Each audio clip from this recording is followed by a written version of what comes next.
இந்த 7.5 விவகாரத்தில் நாங்கள் கொடுத்த அழுத்தத்தினால தான் அது வந்தது. முற்றிலும் பொய்யான ஒன்று. திரு கருணாநிதியின் மகன் ஸ்டாலின், முத்துவேல் கருணாநிதி ஸ்டாலின் என்று அடிக்கடி சொல்லி கொண்டிருந்தார் அல்லவா, அது என்னவென்றே தெரியாமல் இருந்தது எனக்கு.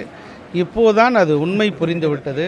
கருணாநிதி கோயபல்ஸ், ஒரு பொய்யை திரும்பி திரும்பி சொல்வார்.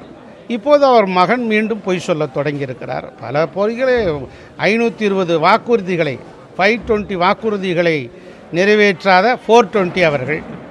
ஆக இப்படிப்பட்டவர்கள் பொய்யை சொல்லுகிறார்கள். 7.5% ஒரு எளியவராக பாமரராக இருக்கிற ஒரு விவசாய தோழனாக இருக்கிற எடப்பாடியார் அவர்கள் நீட் தேர்வுக்கு மாற்று என்கிற சிந்தனையை தந்து 4000 மாணவ மாணவிகள் இன்று மருத்துவராக இருக்கிறார் என்று சொன்னால் அது அண்ணா திராவிட முன்னேற்றக் கழகமும் எடப்பாடியாரும் செய்த மகத்தான சாதனை.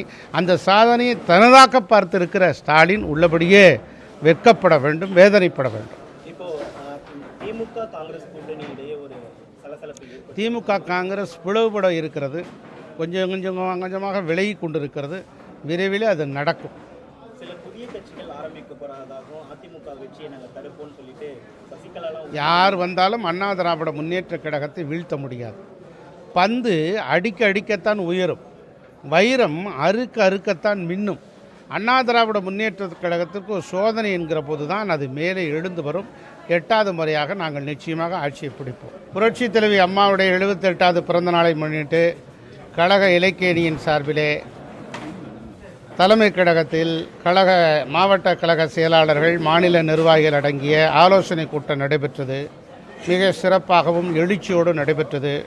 புரட்சி தலைவி அம்மாவுடைய பிறந்தநாள் விழாவினை முன்னிட்டு கவியரங்கங்கள், கருத்தரங்கங்கள், பட்டிமன்றங்கள், தென்னை பிரச்சாரங்கள், தெருமுனை பிரச்சாரங்கள் என்று பல்வேறு வடிவங்களில் கழகம் நடத்துகிற போது அதற்கு ஒத்துழைப்பு நல்கி கழக இலக்கியணி முழுமுதலாக ஆதரவு தெரிவிக்கும். நாங்களும் அதுபோன்ற நிகழ்ச்சிகளை நடத்துவோம் என்று தீர்மானித்திருக்கிறோம். தேசிய நூலாக இருக்கிற நம்முடைய திருக்குறளை தேசிய நூலாக இந்திய அரசாங்கம் அறிவிக்க வேண்டும் என்ற கோரிக்கையை முன்னெடுத்திருக்கிறோம். இப்படி பல்வேறு கோரிக்கைகள். ஆக நம்முடைய தமிழகத்தினுடைய அடுத்த முதலமைச்சராக எடப்பாடியார் வருவதற்கு கழக இலக்கியணி எளிய முறையிலே தங்களுடைய பணிகளை அர்ப்பணிப்போடு பணியாற்றும் என்பதில் இந்த நிகழ்வு தீர்மானித்திருக்கிறது.